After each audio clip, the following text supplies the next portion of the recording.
Kako si počela karijeru tvoju? Nikad niko nije bio da čak ni kolege te nisu kritikovali, niko živi.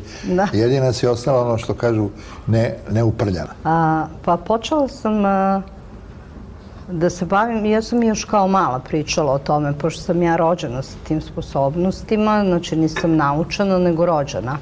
Ja sam kasnije kroz život normalno razvijala te svoje sposobnosti, učila od najboljih egipatskih magova, od turskih magova, mada sam rođena sa tim. Znači, kako je to krenulo? Krenulo je tako što sam još kao mala u osnovnoj školi pričala šta će se desiti i mnogo puta zbog toga poslata kod psihologa, što su posle ispostavilo da je to istina što sam rekla, i gde su zvali moje roditelje, gde su oni bili onako u čudu, u šoku, ni oni nisu znali šta se dešava.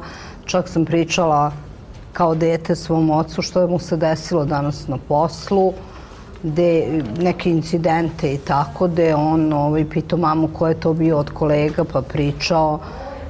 Ništa im nije bilo jasno, ali jednostavno je to meni bilo normalno. Meni i dan danas nije normalno kada ja kažem pa kako vi to niste videli nekome u priči, i prijateljima i rodbini, pa to se videlo. Oni kažu pa nemojte tako Šahrazada, ne možemo mi da vidimo ono što ti vidiš.